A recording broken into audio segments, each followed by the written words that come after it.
Hai guys, selamat datang di channel Gereja Internet. Jangan lupa klik tombol subscribe dan nyalakan lonceng pemberitahuan supaya kamu bisa mendapatkan pengajaran setiap minggunya tentang kebenaran yang alkitabiah. Klik subscribe itu nggak bayar guys. Tapi dengan klik subscribe, kalian baru saja mendukung Gereja Internet supaya terus dapat berkembang di dunia YouTube. Jangan lupa like, comment, and share ya. Saya tergerak untuk menyampaikan akan bagian yang sama seperti yang saya bagikan tadi pagi dengan beberapa perubahan dan penambahan. Tapi saya mau ajak mari kita membuka dalam kitab Keluaran pasal yang ke-33.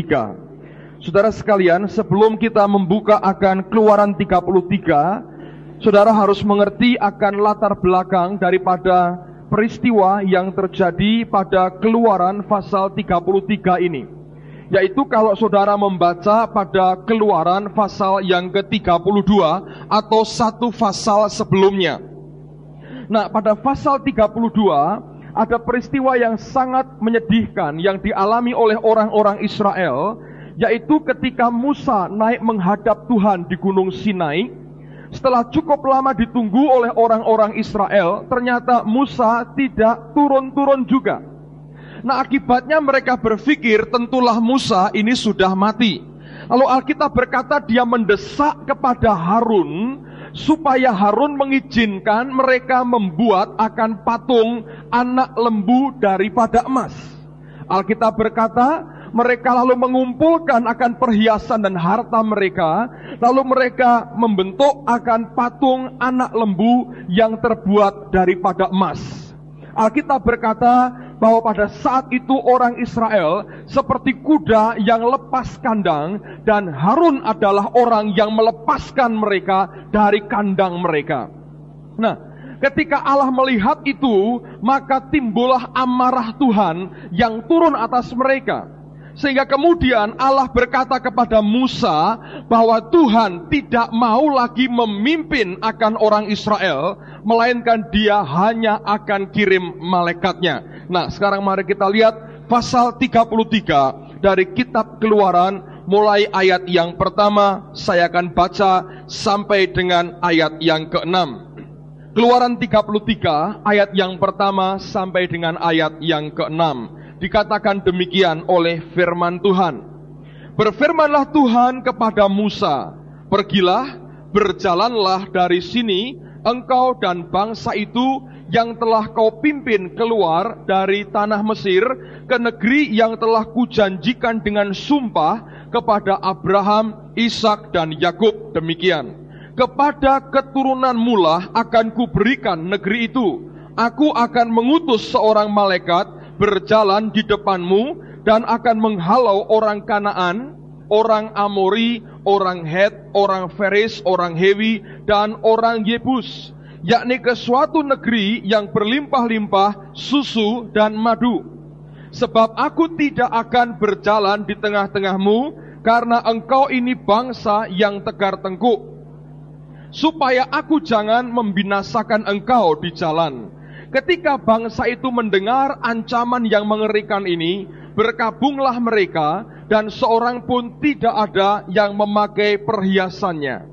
Berfirmanlah Tuhan kepada Musa, katakanlah kepada orang Israel, kamu ini bangsa yang tegar tengkuk. Jika aku berjalan di tengah-tengahmu, sesaat pun tentulah aku akan membinasakan engkau. Lalu perhatikan akan kalimat berikut ini penting sekali.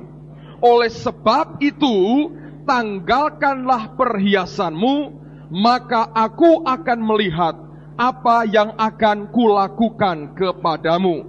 Demikianlah orang Israel tidak memakai perhiasan-perhiasan lagi sejak dari Gunung Horeb. Dengar baik-baik saudara. Ada statement pernyataan yang membuat saya terkejut sebenarnya, kalau engkau bisa mengerti apa yang Tuhan katakan. Pada waktu itu selesai Allah berkata demikian, maka orang Israel sadar bahwa sehebat-hebatnya malaikat, lebih hebat yang menciptakan malaikat, yaitu Allah sendiri. Mereka sadar kalau hanya malaikat yang berjalan di tengah-tengah mereka, tentu akan menimbulkan banyak hal yang kurang dalam hidup mereka.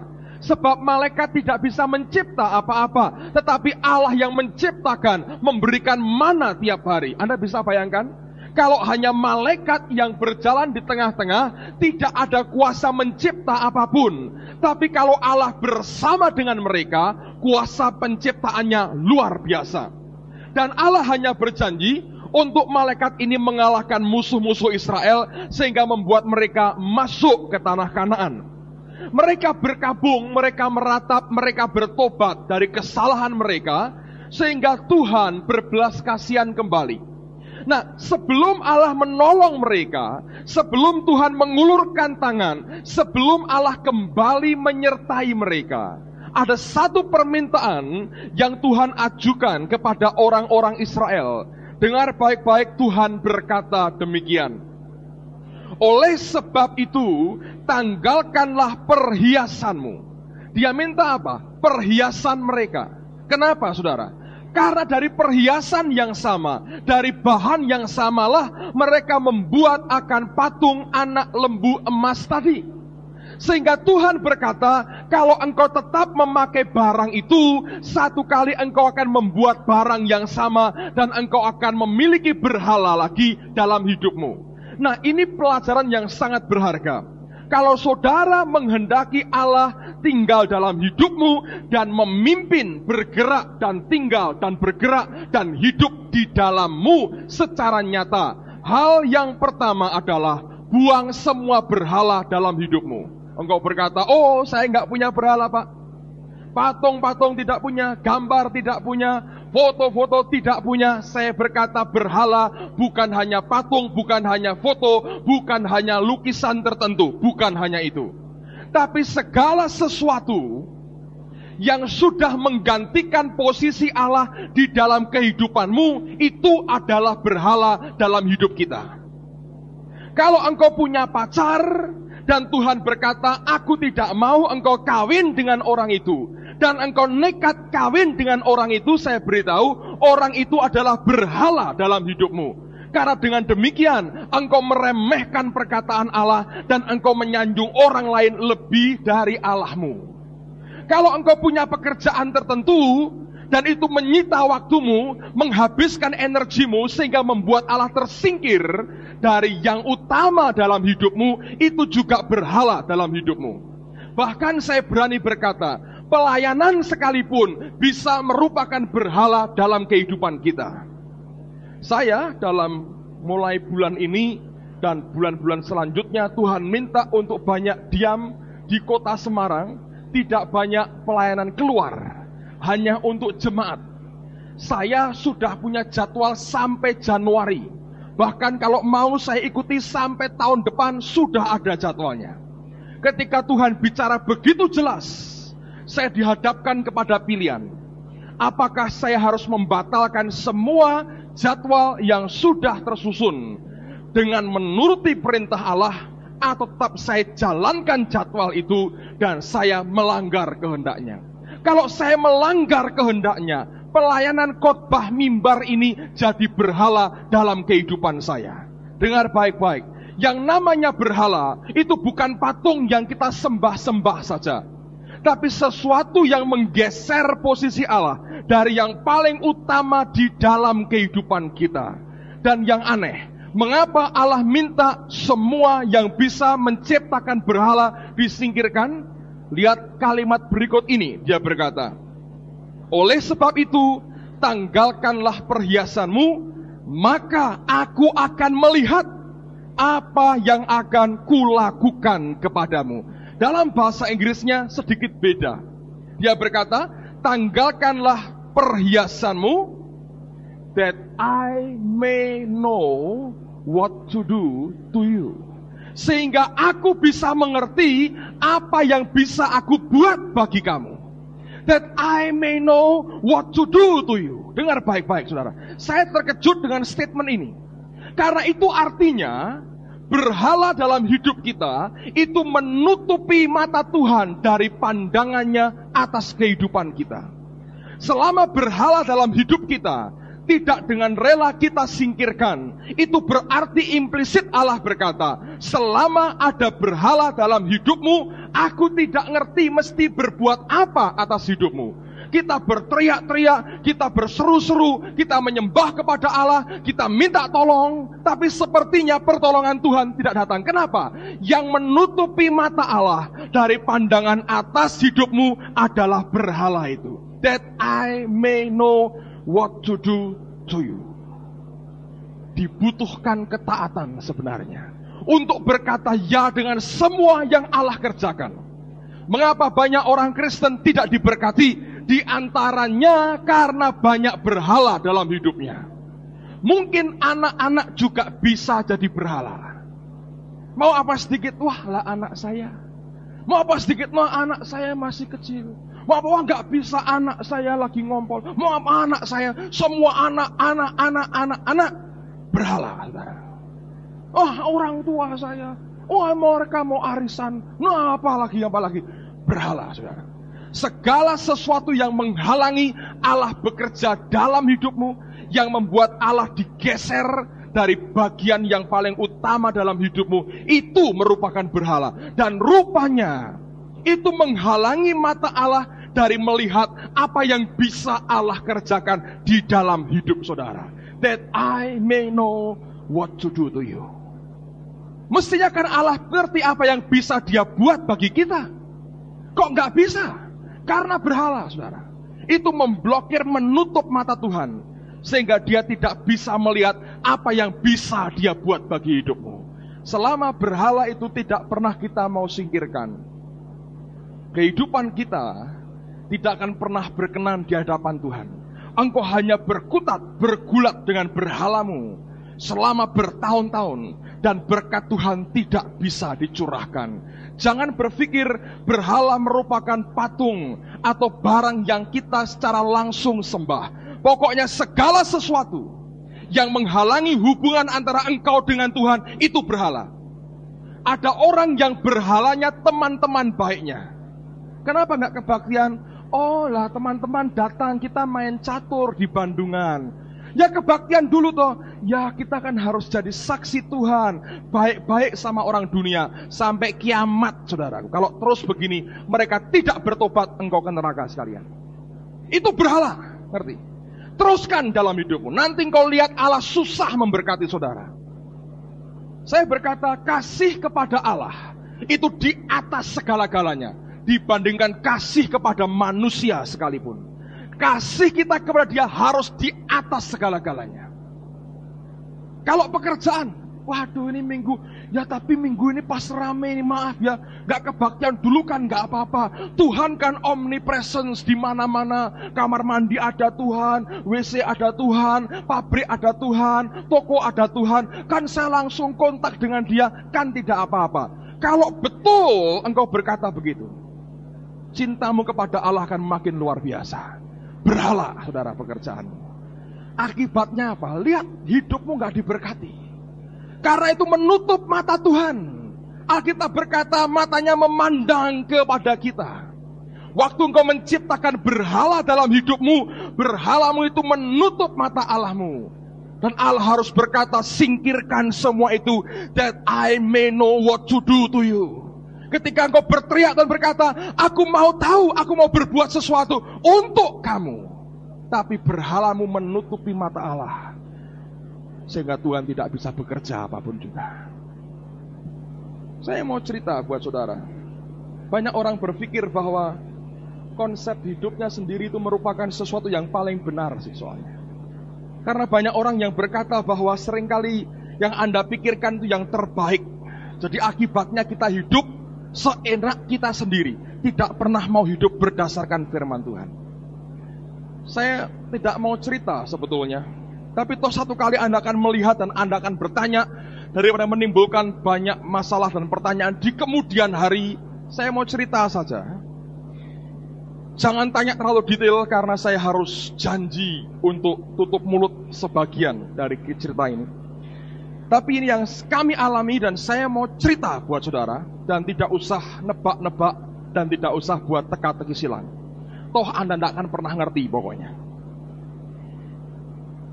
3 minggu atau hampir sebulan yang lalu, setelah selesai bulan saya dari Amerika, saya masih ingat saudara, saya sedang berdiri, duduk di dipan tempat Pak Parlan yang jaga gedung kita itu, di depan gedung gereja, sendirian. Pagi itu tukang sedang kerja semua, tidak ada orang. Saya suruh istri saya pulang ke rumah dulu karena mau pergi. Saya duduk di balai-balai itu, saya melihat akan gedung yang sedang dibangun. Tiangnya yang mulai dinaikkan dan sudah mulai kelihatan. Duduk nongkrong begitu. Ketika saya duduk, saya hanya mengagumi Tuhan, kok kami bisa punya gereja sendiri akhirnya. Dan tiba-tiba Allah hadir begitu kuat di samping sebelah kanan saya. Dan dia berkata begini, orang yang mengutuki engkau akan aku kutuki, orang yang memberkati engkau aku berkati. Saya kaget saudara. Saya bilang, Tuhan, aku baca itu di Alkitab ini. Dia berkata, aku buat janji khusus dengan kamu. Sudah saudara, saya nggak ngerti apa-apa lagi. Terus kami pergi. Waktu naik mobil, dulu saya punya mobil Corsica merah hitam saudara. Itu mobil murah meriah saudara. Keren, tapi seperti kuda jalannya. Kucuk gitu. Luar biasa. Tapi itu mobil sampai Tasikmalaya. Tanya Pak Yohanes Pujono. Itu mobil pelayanan. Orang naik mobil itu hadirat Tuhannya ada, saudara. Sampai Tasikmalaya, saudara. Luar biasa. 2 kali pas sekali. Berkali-kali sampai Cirebon. Ke Surabaya belum pernah, saudara. Tapi ke Cirebon berkali-kali, Tasikmalaya pernah sekali. Itu mobil-mobil betul-betul pelayanan. Saya pakai mobil itu. Waktu kami lewat keluar dari Jalan Hasanuddin menjelang belok ke arah pom bensin di Mambonjo, Tuhan bicara pada saya. Gereja butuh uang untuk pembangunan. Kamu pendetanya. Dia berkata, aku minta mobilmu. Saya bilang begini, Tuhan, ini musim hujan. Saya berkata gitu. Enggak mungkin tak Tuhan, tunda musim kemarau gitu. Ini musim hujan, anak saya 2 saudara, istri 1. Bayangin, sepeda motor saya punya, anak 2. Tapi dia ngomong jelas sekali. Langsung saya bilang, ya. Saya ngomong ke istri saya. Dia bilang, dia kaget saya ngomong begitu. Dia tahu sebetulnya, ini dari Tuhan. Tapi dia jujur, aku berat menyerahkannya. Karena kita butuh barang ini. Ini barang gak seberapa harganya, tapi kami butuh barang ini. Saya gak mau paksa sebagainya. Oke lah, saya berikan waktu doa 2 minggu. Doa 2 minggu. Setelah kamu yakin, nyerah, ngomong sama saya. Belum sampai 2 minggu, dia takut dengan Tuhan. Saya tahu itu. Hatinya merasa berat, tapi hati kecilnya tahu Tuhan minta barang ini. Akhirnya dia berkata, oke. Sementara dia bergumul dalam doa, ditambahi sama Tuhan. Anda kalau sudah mulai memberhalakan sesuatu, nanti ditambahi saudara. Dia bergumul, Tuhan berkata, bukan cuma mobil, seluruh perhiasanmu di rumah ini aku minta sekalian. Nah, mau apa saudara? Di Amerika sudah beli perhiasan palsu $2 saudara. Barangnya murah meriah semua saudara. Kalau dipakai dari jarak 5 kilo nggak kelihatan saudara. Kalau itu bukan emas, tapi kalau dari 20 cm baru ketahuan saudara. Jarak 5 kilo itu nggak kelihatan saudara. Itu sepertinya emas besar. Padahal itu sepuan semua $2, Rp4.000 saudara. Jadi dia diminta semua. Ketika ngomong kepada saya, dia berkata, ya aku ngerti dari Tuhan. Dan ditambah perhiasan. Sudah takut saudara. Tuhan tegur sekali. Dompetnya hilang. Dompet hilang, SIM KTP hilang semua. Terus langsung dia ambil perhiasannya. Istri saya ini lugu sekali dengan Tuhan. Dia ambil semua perhiasannya, masukkan tas gitu. Ini saya kasihkan. Saya bilang jangan lama-lama, nanti hilang lain lagi loh. Saya bilang, oh tidak, langsung serahkan perhiasannya. Mobil carikan penjual, sudah pembeli. Wah, gampang sekali. Mobil ada urapan, lakunya cepat sekali. Yang jualkan urapan juga Yohanes Pujiono. Wah, hebat. Cari 1 hari, setengah hari. Set, dapat harga bagus. Saya bilang saya nggak mau cek mundur, saya mau uang kontan. Uang, saya bilang. Saya sudah mau uang. Sorenya hari berikutnya datang itu orang. Bawa bungkusan uang saudara ke rumah saya. Saya masih ingat tuh kira-kira jam setengah 12 siang, saya mau ke Surabaya. Dia satu rumah saya, dia buka uangnya. Terus, gitu. Nah, ini Pak, uang katanya. Saya hitung, sudah beres. Serahkan kuncinya, hilang mobil saya. Keuntungannya apa? Rumah jadi lega, saudaraku. Anak bisa bermain di halaman kecil gitu, putar-putar. Ketika keluar, anak saya tanya begini, Papa, mobilnya dibawa kemana? Katanya gitu. Oh, Tuhan Yesus butuh. Saya berkata begitu. Tuhan Yesus butuh. Saya jelaskan ke dia sebisanya. Nanti aku pakai mobil apa? Dia bilang, taksi banyak. Mobilnya apa? Kuning, putih, biru, banyak. Saya berkata gitu. Gak usah khawatir. Mobilnya Om Jinsok, ya bisa. Katanya itu taksi gratis. Yang lain juga masih punya mobil. Gak ada apa-apa. Lalu kemudian saya jelaskan begitu. Beberapa teman mungkin simpati, Pak Marso itu baik sekali menghibur saya. Nggak apa-apa Dik, nanti kan dapat ganti lebih baik katanya. Tapi sebetulnya dalam hati kecil saya, jujur saya bilang dalam nama Tuhan Yesus, tidak pernah saya punya motivasi ketika saya berikan barang itu dengan bila saya berkata, Tuhan saya minta dikembalikan lebih baik. Tidak pernah, saudara. Itu namanya judi, Jermannya keplek, saudara, kalau begitu tuh. Ya kan, Anda berikan barang nggak seberapa, Anda berkata saya mengharapkan keuntungan lebih lagi. Orang Kristen kalau memberi motifnya begitu, judi. Sama dengan SDSB Kristen, saudaraku. Ngerti? Berkat nggak datang. Walaupun itu jatahmu. Tapi jujur memang dia berkata, beri ya saya beri. Dalam pikiran saya berkata begini, saya mau tunggu sampai gedung gereja selesai semua. Setelah semua selesai, saya baru mau berdoa, Tuhan minta mobil lain. Dalam pikiran saya begitu. Pak Condro ini baik sekali, berkali-kali didesak. Pak, kalau perlu mobil, itu tempat saya banyak. Ya dia memang jual beli mobil, saudara.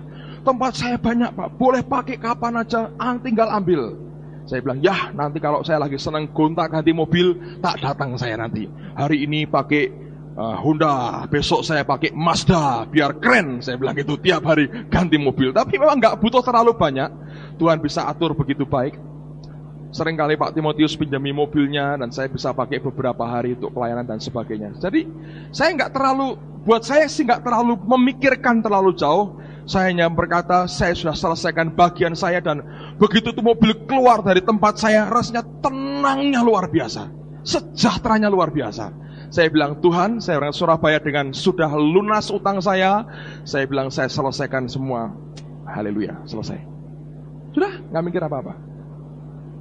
Ada yang pokoknya semua orang berkata, Pak nanti dapat lebih baik. Saya bilang, saya jujur, setiap ada orang berkata, saya bilang, saya tidak pernah berpikir seperti itu. Tidak pernah. Saya nggak mau judi dengan Tuhan. Saya korban, titik. Saya hanya mau taat kepada Tuhan. Apakah ada motif lain? Tidak ada. Saya bilang, saya korban, sakit nggak? Sakit. Sebentar, saudara. Tapi toh terbiasa. Saya bilang dulu saya ngompreng bisa, kenapa nggak bisa sekarang? Dulu naik bis bisa, kenapa sekarang nggak bisa? Dulu naik sepeda motor bisa, sekarang kenapa nggak bisa? Bisa, semua bisa. Hanya daging kita loh, yang sering kali nggak mau, saudara. Sudah saya nggak mikir apa-apa, sama sekali nggak kepikir. Doa untuk mobil juga belum tegel, saudara. Wong gereja belum jadi, kok mau doa-doa begitu? Terus terang hati saya nggak begitu. Sampai kemudian hari Jumat yang lalu, kami ada rapat penatua di kantor. Saudari Ripkah baru pulang dari Surabaya. Pak Timotius sama Ibu Yuni ke rumah. Ibu Yuni sama Ripkah nonton video Benny Hinn di rumah saya dengan istri saya. Dengan Pak Timotius kami rapat penatua sampai kira-kira jam 10 malam. Dari jam 8. Selesai rapat penatua, pulang. Sampai rumah ngomong-ngomong sedikit, mereka pulang kira-kira setengah 11 malam. Mereka pulang setengah 11. Mereka pulang. Sementara mereka mau pulang, beberapa telepon masuk. Lalu mereka pulang, ada telepon masuk, saudara. Dan isinya begini. Tidak usah detail ya, saudara ya. Isinya begini. Ini orang yang telepon ini, dia berkata, "Rasa nebak-nebak siapa? Dan jangan tanya siapa, saudara. Saya sudah janji gak mau ngomong-ngomong, kalau saya dipaksa ngomong, jangan." Orang ini berkata bahwa sebetulnya Tuhan bicara kepada dia 2 minggu yang lalu bahwa dia harus belikan saya mobil, saudara. Saya dengar itu ya kaget ya. Kalau 2 minggu kan berarti baru seminggu saya kasihkan mobil saya. Dari 2 minggu lalu dia disuruh Tuhan membelikan mobil saya. Tertunda. Ada orang lain lagi, nggak ngerti apa-apa, diberitahu Tuhan bahwa si A itu sudah diberitahu Tuhan belikan mobil saya. Diomongi saudara, loh, kamu kan disuruh Tuhan belikan pendeta itu mobil, kok enggak jalan? Gitu. Kena saudara, ngerti saudara? Cerita begitu, kaget saya. Loh, saya ini cukup sabar kok Tuhan. Kok yang enggak sabar Tuhan saudara? Mau tahu? Saya tidak ada motif apa-apa. Mobilnya apa? Oh nanti saudara, pelan-pelan. Kalau sudah ada jangan pegang-pegang, catnya nanti ngelotok saudaraku. Hanya guru aja. Tapi saya mau katakan buat saudara, kalau sudah begini mau nolak enggak berani saudara. Karena dia ngomong dengan saya, ini berkaitan dengan, ini tidak ada sangkut paut dengan engkau. Sangkut paut dia dengan aku sendiri. Saya ini hanya pelengkap keberkatan, ini bahasa, bukan pelengkap penderita. Ini bahasa Indonesia baru saudara. Dia bilang enggak ada sangkut paut dengan hidup saya. Sangkut pautnya, saya hanya sarana aja. Sangkut paut saya selesai ketika mobil saya serahkan. Selesai. Bayangin, cuma seminggu, cuma 1 minggu. Anda mau tahu Tuhan masih mau berhala lagi saudara. Siapa nyusul memberi mobil saudara? Oh jangan Pak, perlu tunggu rema. Untuk itu saya harus doa puasa 5 tahun lagi. Setelah hilang mobilmu saudara. Saya belajar sesuatu. Enggak ya, saya enggak berkata ayo kita rebutan berikan mobil, tidak. Tapi kalau Anda disuruh cepat buat. Saya tidak berkata bahwa nanti Allah memberkati. Saya harap dan jangan berdoa begitu saudara. Biarkan perasaan dia itu lebih halus dari yang pernah engkau kira. Enggak usah sindir-sindir Tuhanmu. Loh Tuhan, aku jalan loh Tuhan. Enggak usah saudaraku. Ngerti. Enggak usah disindir-sindir. Halus perasaan. Seminggu. Saya senang ada teman SCTS yang sampai mau makan cuma sayur ketika saya berikan mobil saya. Karena terharu begitu ya. Makan daging lagi sekarang. Saya bilang begitu saudara caranya. Saya hanya contoh, beri Anda contoh. Ini pasti barang baru. Saya berkata luar biasa Tuhan. Siapa Pak orangnya? Tidak usah tanya saudara, tidak akan diberitahu juga. Tapi saya berkata pada saudara, luar biasa Tuhan itu. Amin saudara. Jadi semua itu hanya ketaatan saja. Kerjain. Sakit. Pasti sakit. Yang kasihan dengan saya, menurut saya banyak. Sampai tukang parkir depan juga. Pak jalan Pak sekarang. Ya. Sampai begitu saudara. Tukang parkir itu berbelas kasihan. Ini pendeta kok makin lama makin tak punya apa-apa. Tapi that's fine. Kalau itu yang dia mau. Jangan simpan berhala dalam hidupmu. Ini contoh mobil. Kalau buat saudara mungkin lebih besar saudara, mungkin. Atau mungkin kurang begitu besar. Gak apa-apa. Ikuti. Saya gini lompat-lompat enggak saudara. Hanya kaget aja. Apa enggak kecepatan Tuhan? Saya bilang gitu. Terus terang. Sudah terlalu kebal begini-begini saudara. Lama-lama saya bilang, apa enggak kecepatan? Tapi enggak berani nolak saya. Soalnya yang diberitahu, diomongin Tuhan. Dan ketika saya berdoa, saya bilang Tuhan, apa saya pantas? Dia bilang enggak ada sangkut paut dengan kamu. Tegas. Amin saudara. Jadi hidup kita gimana? Yang penting senangkan hatinya. Saudara disuruh apapun juga kerjain dalam hidup. Nanti kau lihat luar biasa. Sekarang saya nggak berani bilang apa Tuhan mau minta lagi, nggak berani saudaraku. Karena takut motivasi jelek saudara. Takut motif jelek. Tapi saya berkata, oh diminta lagi saya kasih lagi. Pak Alek Abraham itu baby Benz 3 dikasih. Sampai terakhir yang ngasih berkata, Pak saya mau kasih Bapak baby bench lagi. Dengan syarat harus dipakai sendiri. Jangan kasihkan lagi. Kalau gereja nanti saya nyumbang sendiri. Sampai digitukan, saudara. Saya berkata buat saudara, itu yang kita semua orang Kristen harus belajar. Anda bilang, kok enak ya, enak ya. Jangan mikir enaknya. Waktu saya berikan barang itu, bisa ngikuti, saudara. Harus bisa. Saya katakan Tuhan itu luar biasa. Ngerti, saudara. Ngerti. Gak usah sindir-sindir Tuhan. Gak usah. Dia ngerti. Amin, saudaraku. Saya hanya bawa saudara untuk belajar. Kalau bagian pertama ini selesai, Tuhan akan bawa bagian kedua. Sekarang lihat pada ayat yang ke-7. Ayat 7. Dikatakan begini oleh firman Tuhan. Sesudah itu Musa mengambil kemah dan membentangkannya di luar perkemahan, jauh dari perkemahan, dan menamainya kemah pertemuan. Setiap orang yang mencari Tuhan, keluarlah ia pergi ke kemah pertemuan yang di luar perkemahan.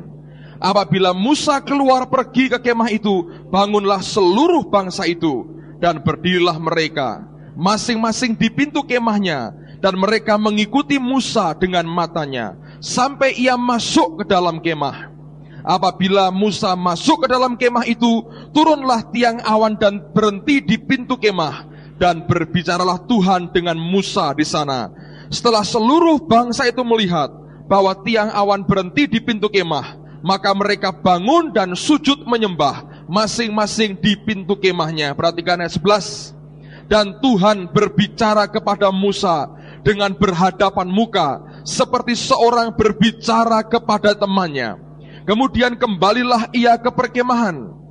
Tetapi abdinya Yosua bin Nun, seorang yang masih muda, tidaklah meninggalkan kemah itu.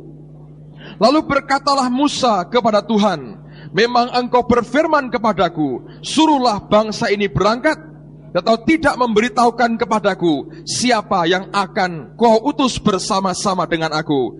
Namun demikian engkau berfirman, aku mengenal namamu, dan juga engkau mendapat kasih karunia di hadapanku.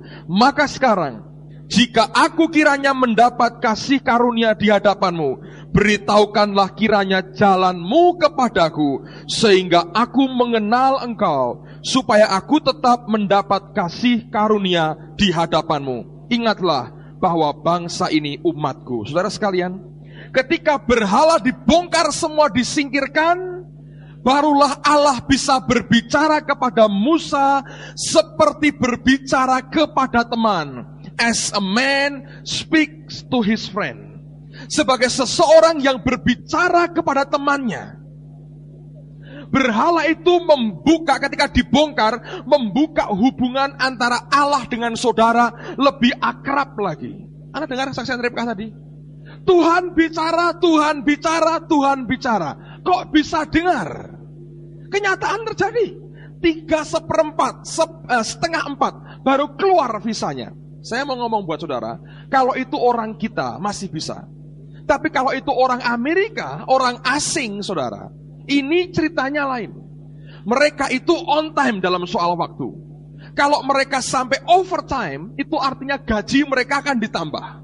Dan mereka kalau tidak hanya karena kasus yang sangat luar biasa, tidak akan berbuat itu. Amerika itu punya kesombongan, kebanggaan pribadi yang luar biasa. American, itu kebanggaan mereka. Kalau sampai ada orang minta visa, mereka nggak butuhi, saudara. Seluruh dunia impiannya ke Amerika. Mereka nggak butuhi memberi visa orang itu. Kalau sampai bisa ditunggu sampai 3/4 keluar, itu mujizat, saudara. Kalau Anda tahu bagaimana urusan ngurus visa sendiri, itu mujizat, saya berani berkata. Kok bisa Tuhan bicara? Kok enak? As a man speaks to his friend. Sebagai seorang yang berbicara kepada temannya. Dan Musa mulai berkata, show me your way, that I may know you. Tunjukkan jalanmu Tuhan, supaya aku mengenal akan engkau. Coba buka Yohanes pasal yang ke-14. Injil Yohanes pasal yang ke-14. Yohanes pasal yang ke-14, 15. Yohanes 15 ayat 15. Yohanes 15 ayat yang ke-15. Dikatakan demikian oleh Yesus, "Aku tidak menyebut kamu lagi hamba, sebab hamba tidak tahu apa yang diperbuat oleh tuannya. Tetapi aku menyebut kamu sahabat, karena aku telah memberitahukan kepada kamu segala sesuatu yang telah kudengar dari Bapa-Ku." Lihat, yang Bapa katakan kepada Yesus, diberitahukan kepada murid-muridnya, dan dia berkata, "Aku tidak menyebut kamu lagi hamba, tapi aku menyebut kamu sahabat." As a man speaks to his friend. Sebagai seseorang yang berbicara kepada temannya. Itu baru bisa terjadi kalau berhala dalam hidupmu dibongkar semua. Banyak orang berkata, "Aku gak pernah dengar suara Tuhan." Mungkin masih ada berhala yang menyumbat telinga rohani kita. Begitu engkau singkirkan, kau buang, kau bongkar dalam hidupmu, begitu tidak ada penghalang antara dia dengan engkau secara pribadi. Saya katakan itulah saatnya di mana Allahmu berbicara begitu dekat dengan saudara. Dan kalau engkau mulai kenal pribadinya, tidak berani main-main. Saya mau cerita 2 pengalaman yang tadi sore saya mau ceritakan juga. Minggu lalu atau 2 minggu lalu saya ke Solo. Siangnya saya sedang berdoa. Digerakkan berdoa, saya masuk kamar, saya berdoa. Terus saya berkata begini, "Roh Kudus, aku ingin bersekutu dengan Engkau. Saya enggak mau minta apa-apa, saya hanya mau ingin bersekutu dengan Tuhan." Dan saya bisa merasakan dia datang begitu dekat, bahkan dekat sekali, saudara. Sehingga saya bisa menikmati akan hadirat Allah itu enaknya luar biasa. Enggak mau keluar. Saya dengar Pak Yohanes Pujono datang mau bawa antar kami ke Solo. Saya enggak keluar temuin dia, karena begitu dekat. Nah, ketika saya sedang bersekutu seperti itu, ini pikiran ini melayang-melayang, mikirkan apa. Begitu ini pikiran sibuk melayang, pelan-pelan dia undur. Saya bisa ngerti. Saya bilang, "Tuhan, jangan pergi." Saya bilang, "Ampuni saya." Balik, saudara. Halus sekali. Tadi habis pulang dari gereja, pagi masuk kamar doa. Setiap kali doa, saya sering sekarang ini sudah harus doa, nggak tahu bagaimana. Karena kalau sudah begitu kuat hadiratnya turun, beberapa bagian tubuh saya ini bisa panas sekali, dan sudah nggak seperti kebakar tuh kulit, saudara. Nggak tahan sebetulnya. Dan setelah saya berdoa selesai, saya keluar. Kan tiap sore ada mimbar agama Kristen ya di RCTI jam 4 itu Minggu. Saya sengaja buka-buka channel televisi. Rupanya belum siaran, jam saya yang sebelah kiri mati, jadi saya nggak tahu jam berapa, saya coba-coba aja. Terus ada acara apa itu agak menarik, saya berhenti. Saya lihat gitu ya. Dia dorong saya untuk masuk kamar doa lagi. Terus ndablek saudara nih, ngeliat ini kok menarik ini, lihat pelan-pelan mundur. Ngerti gitu, langsung saya matikan televisi. As a man speaks to his friend.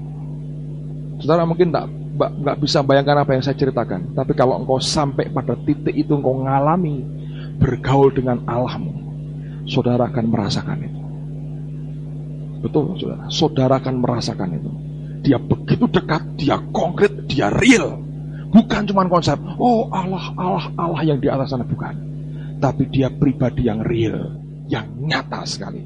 Tapi itu baru bisa terjadi kalau kita bongkar berhala dalam hidup kita. Yang ketiga, teruskan kembali kepada Keluaran pasal yang ke-33 tadi. Keluaran pasal yang ke-33. Ada satu bagian janji Allah yang indah sekali, yang kemudian dia sampaikan dengan kuat. Keluaran pasal 33. Sekarang perhatikan pada ayat yang ke-14 dan ayat yang ke-15. Alkitab berkata demikian. Lalu ia berfirman. Saudara sekalian perhatikan. Setelah berhalanya dibongkar, dibuang semua, lalu Musa bergaul dengan Allah seperti dengan seorang teman dia berbicara, berhadapan muka dengan Allah. Dan juga Musa berkata, show me your way, tunjukkan jalanmu, that I may know you, sehingga aku bisa mengenal engkau. Setelah ada hubungan yang dekat sekali, maka ini janji Allah kepada kita. Dia berkata, aku sendiri hendak membimbing engkau dan memberikan ketentraman kepadamu. Dalam bahasa Inggrisnya cukup jauh bedanya. Alkitab Allah berkata, my presence will go with you and I will give you rest. Hadiratku akan pergi bersama dengan engkau. And I will give you rest. Dan aku akan memberikan kepadamu rest. Kata rest dari kata Ibrani nuah. Kata nuah artinya to be secure, rasa aman. To dwell peacefully, tinggal dalam keadaan damai. Dan comfort, nyaman. Dia berkata, my presence will go with you. Hadiratku akan pergi bersama dengan engkau. Dan aku akan memberikan kepadamu. Yang pertama adalah keamanan. Yang kedua damai sejahtera. Yang ketiga kenyamanan. Kalau hadiratku tinggal bersama dengan engkau. Dan pergi bersama dengan engkau. Kemanapun engkau pergi, hadiratku ada. My presence will go with you. Hadiratku akan pergi bersama dengan engkau. And I will give you rest. Istirahat, ketentraman, damai itu ada. Dari mana? From the presence of the Lord. Luar biasa enggak saudara? Anda berkata, apa itu hadirat Allah? Hadirat Allah adalah pribadi Allahmu sendiri. Yang pergi bergerak bersama dengan engkau. Saya pernah cerita Catherine Coleman, saudara. Khotbah di Full Gospel yang di New York. Selesai khotbah, wanita ini turun. Dan dia masuk ke kamarnya, lewati dapur. Di luar banyak orang tunggu dia. Dia nyelinap masuk lewat dapur. Di dapur hotel di New York itu, para kokinya sedang masak. Masing-masing sibuk dan tidak peduli ada seorang wanita lewat di dapur tempat mereka sedang bekerja. Waktu wanita ini lewat, saudara, itu orang-orang sedang masak, ngalami zaman Tuhan. Bung, bung, bung, bung, bung. Jatuh semua, saudara. Bayangin. Hanya karena lewat, nggak didoakan, lewat, tergesa-gesa lewat, mau masuk kamar hotelnya. Untuk menghindari cegatan banyak orang, dia tahu sudah capek sekali, dia mau segera istirahat, hanya lewat saja, saudara. Orang sudah nggak tahan dengan hadiratnya. My presence will go with you. Hadiratku akan pergi bersama dengan engkau. Bayangkan, saudara. Kalau kita punya persekutuan yang kuat, yang intim dengan Allahmu, dengan Roh Kudus yang Dia berikan kepada kita, makin engkau dekat dengan Dia, makin kuat hadiratnya akan tinggal dalam hidupmu. Makin engkau dekat dengan Dia, makin kuat radiasi kemuliaannya tinggal dalam hidupmu. Ingat Musa enggak? Naik ke gunung berhadapan dengan Allah, lihat the glory of God, lihat kemuliaan Allah, turun bercahaya mukanya, saudara. Kenapa? Secara fisiknya dia ketemu dengan Allah langsung. Lihat akan jubahnya Elia di gunung Horeb. Ketika Allah dalam kemuliaannya hadir, dia selubungi tubuhnya, mukanya dengan jubah itu. Ketika jubah ditinggalkan kepada Elisa, 2 kali pengurapan Elia masuk dalam diri Elisa. Setiap barang apapun, bahkan manusia siapapun yang jumpa dengan Allahnya, makin kuat dan makin lama dia jumpa dengan Tuhan, radiasi hadiratnya akan makin kuat, tinggal dan nempel dalam hidup kita, saudara. Kalau engkau makin dekat bersekutu dengan Allah, engkau makin cari wajah Tuhan, engkau makin menyembah kepadanya, engkau makin dekat dengan Dia. Setiap engkau pergi, the presence of God, hadirat Allah itu akan pergi juga menyertai saudara. Tidak heran orang diberkati karena engkau ada. Banyak orang ketemu orang Kristen tambah malas, saudara, tambah tidak diberkati, tambah tertekan hidupnya. Tapi ada orang-orang yang kalau kita datang ketemu ngomong aja, orang diberkati luar biasa. Bukan karena hebatnya orang itu, tapi karena hadirat Allah yang tinggal bersama dengan dia. Saya nggak bisa bayangkan kalau gereja, orang-orang Kristen juga mencari akan hadirat yang sama dalam hidupnya. Orang berdosa duduk sebelah saudara, gerah saudara, bingung saudara. Sekarang orang berdosa datang, masih bisa ngomong-ngomong, ngejek kita. Kalau hadiratnya menyertai kita, dibungkam semua. Daniel, masukkan di lubang singa, dibungkam semua. The presence of God. Jangan lupa, dia orang yang setiap kali, 3 kali sehari, doa menghadap ke Yerusalem, menyembah kepada Allahnya. Dan radiasi hadirat Tuhan itu nempel dalam hidupmu. Saudara tahukah bahwa Allahmu itu real, konkret, bukan cuma konsep pribadi yang utuh. Begitu engkau bersekutu dengan dia, Allah akan berkata sama dengan seperti dia berkata kepada Musa, My presence will go with you and I will give you rest. Aku berikan kepadamu rasa aman, aku berikan kepadamu damai, aku berikan kepadamu kenyamanan. Kenapa? Hadiratnya melingkupi kita. Kemarin beberapa orang cerita-cerita, istri saya berkata begini, kalau saya masuk dunia realita, dia berkata, istilah dia, badan saya lemes semua. Lihat kenyataan, tantangan begitu banyak. Ketika aku masuk dalam hadirat Allah, boldness, keberanian yang muncul. Tidak bisa takut, mau takut aja susah. Hadiratnya membuat kita berani. Kalau kita biasa hidup dalam alam realita saja, engkau akan tenggelam karena realita itu. Tapi kalau engkau tinggal dalam hadirat Allah, engkau merubah realita itu. Saudara sekalian, tidak ada yang lebih indah kecuali Allah hadir menyertai kita. Kira-kira belum ada seminggu, saya baru 4 atau 5 hari ini, saya berdiam diri di hadapan Tuhan. Setiap hari saya merasa beda. Sampai terakhir tadi siang saya berkata begini dalam hati, Tuhan, ini baru 5 hari saya bersama dengan Engkau. Kesensitifan fisik saya akan hadirat Allah itu sudah beda begitu banyak, saudara. Dulu seringkali berdoa gak ngerasa apa-apa. Sekarang begitu masuk kamar, masuk saja, saya bisa rasa dia hadir begitu kuat. Dan sampai ke fisik bisa merasa. Dan saya mau katakan buat saudara, itu merubah hidup saya luar biasa. Setiap kita perlu kehausan, kerinduan untuk mencari Allah pribadi. Bukan konsep, bukan. Real, fakta. Dan kalau itu kita bisa terapkan dalam hidup kita, saudara dan saya akan melihat betapa luar biasanya Tuhan bekerja. Mengapa banyak orang gelisah? Mengapa merasa insecure, tidak aman? Tidak damai, tidak nyaman. Kenapa? Engkau hidup dalam kekuatanmu sendiri, tidak dibungkus dengan hadiratnya. Ketika hadiratnya ada, itulah yang membuat kita bisa berkata, yang di dalam aku lebih besar dari yang di dunia ini. Begitu engkau keluar dari hadiratnya, engkau sadar engkau tidak ada artinya apa-apa, kecil dan tidak berdaya. Setiap kali engkau tinggal dalam hadiratnya, saudara akan merasakan betapa luar biasanya Tuhan itu bekerja dalam kehidupan kita. Amin, saudaraku. My presence will go with you and I will give you rest. Saya mau sampaikan 3 hal ini dulu. Kalau Anda baca seterusnya, mulai ayat 18, itu ada hal yang luar biasa.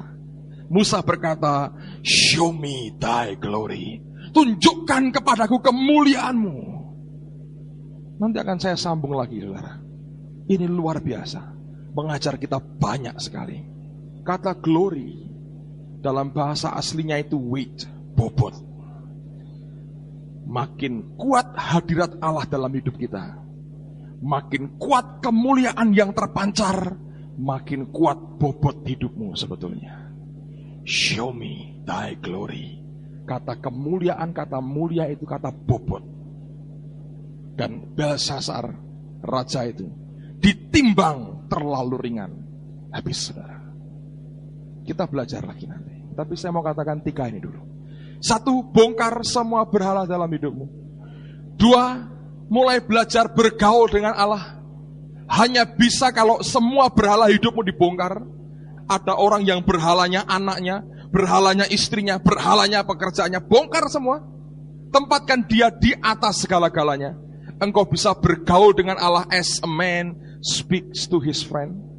Yang ketiga, begitu engkau mulai kenal jalannya, kenal dia, janjinya berkata, my presence will go with you and I will give you rest. Aku memberikan nuah kepadamu, memberikan akan secure, rasa aman, memberikan peace, memberikan comfort, memberikan damai, memberikan kenyamanan buat kita. Kalau kita bisa ngerti ini, hidup orang Kristen itu beda, saudara. Amin, saudaraku. Mari kita berdoa bersama-sama. Semua kita bangkit berdiri. Kita bersyukur kepada Tuhan untuk malam hari ini. Haleluya. Naikkan pujian haleluya, haleluya 12 kali. Kita mau sembah Tuhan kita pada malam hari ini. Haleluya. Mari sembah dia. Saya undang Pak Gaspar bisa maju ke depan. Berdoa untuk kita semua. Naikkan pujian ini haleluya, haleluya. Dan kita mau sembah Tuhan kita. Pak Gaspar akan berdoa buat kita. Dan izinkan rohnya bekerja, melayani setiap kita pada malam hari ini. Haleluya, haleluya, haleluya.